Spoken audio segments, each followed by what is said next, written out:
Welcome back to the channel. We are at the plot today and it has been 6 very long weeks since I have given you an update on the allotment. So today I'm going to bring you in for a plot tour to show you the status on everything and what I've been up to. Before I came up today, I actually did a small little harvest in the home garden, which was lovely. You haven't actually seen my cucumber plant, so this is what it looks like. And I have been able to pick my very first cucumber fruit, which I am so excited to eat this evening. I picked a couple of strawberries and my first ever red pepper. And with that mini update from the home garden, we're actually going to start the plot tour at the very back of the plot, because you'll be pleased to know that I actually fixed the leak and replaced everything to do with the tap system. So this is what the tap is now looking like. So I've managed to put in a wooden post. Now admittedly it isn't in the ground as much as it should be, like it's only gone under like literally about half a foot. I had a post kind of driver, but it was round, so it didn't actually fully fit on the top of that. So I will hopefully drive that in a little bit more when I get the strength to do so. But I've put in some new connectors, I've put in some tap fixings and a proper two-way connector for me and my plot neighbour behind. So as well as the tap fixings, I picked myself up a new hose, treated myself, so without the leak there now I get full pressure on the plot, which makes watering so much easier.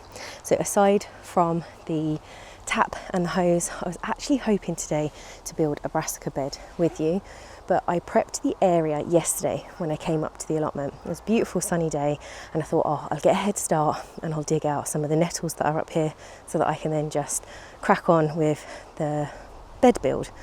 But as I was actually obviously digging out the nettles, I was coming across a load of big chunks of stone, which I can only describe to be as hardcore. Now they are huge and there are a load of them. And the other thing as well that I've come across is some shredded up plastic, and quite a bit of it.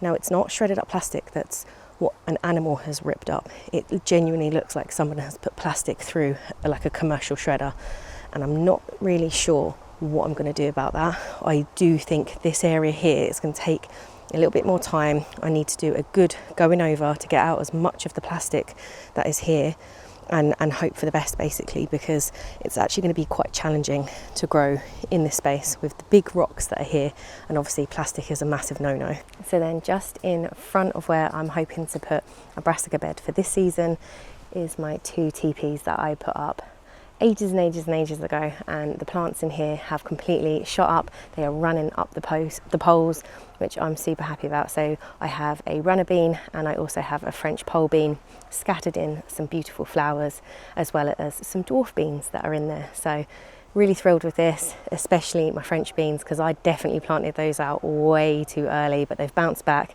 and they're looking so much more healthy. Next to the teepee bed is my corn, leek and courgette bed, which is one of my favourites. And the reason this is one of my favourite beds is because I'm really enjoying watching the beans climb up the corn that's in here. Now my intention was to obviously plant this up as 3 sisters method, so squash, corn and beans. But on closer inspection today, I have noticed that what I thought was the squash planted in here looks like a round courgette that's growing. So with the best intentions, I may only have 2 sisters at home as well as up at the allotment. But the leeks in here only went in there like maybe 2 or 3 weeks ago.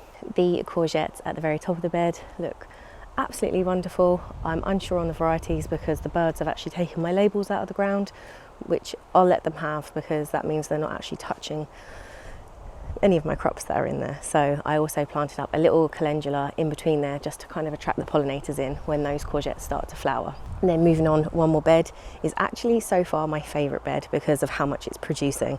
So it's my salad bed and I have all sorts of different salads in here. I've had most of the radish, some of it's bolted because we had some really hot weather, but I've heard you can eat the pods of bolted radish, so I want to try those. So I've left the radish in there to go to seed, and then obviously I can pick them and try them and see what they're like. I picked my very first turnip yesterday as well when I was up here, which was such a joy. It was absolutely massive. And yeah, just generally I'm getting so much joy out of this bed altogether. Like there's so much food coming out of here. I'm picking lettuce every single day, just the outer edges. So a little bit closer up in this bed, I actually have some silver skin onions.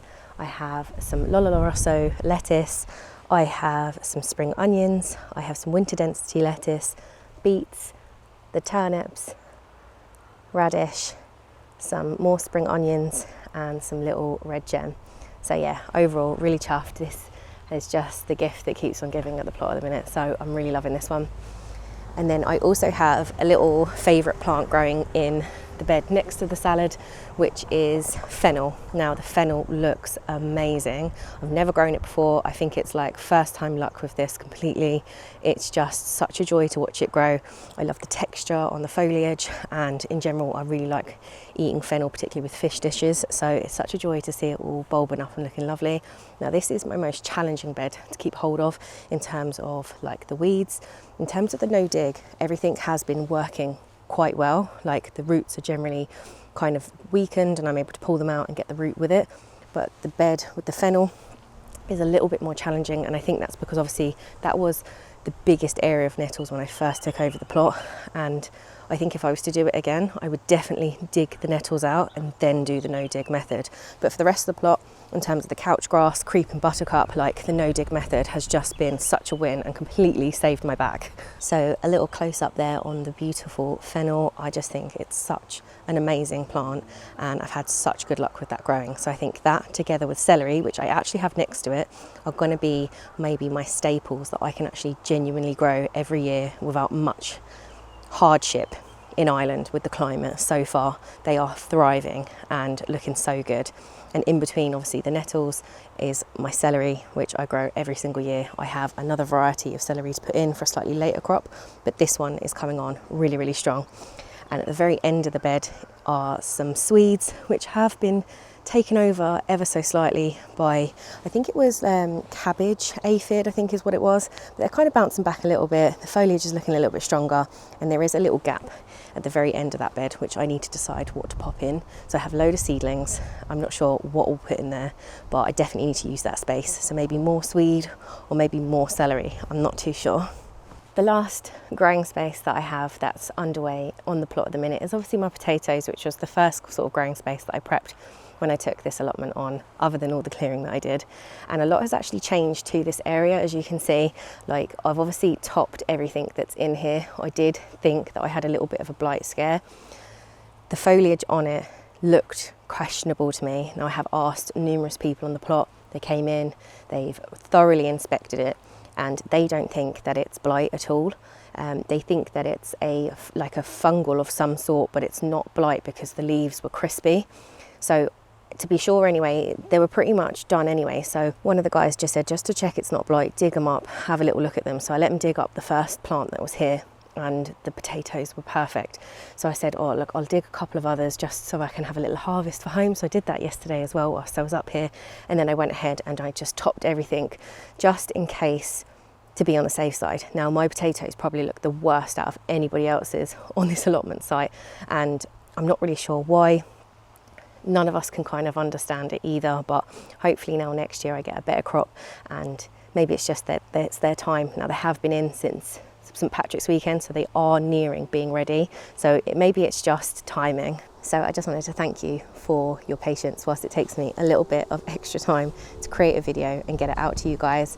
And also a big thank you to Joe's Patch and Nessie also for becoming channel members. I haven't been able to thank you because I haven't put a video out since you've become members of the channel, and just I want to let you know that your contribution to the channel really means a lot to me, so thank you.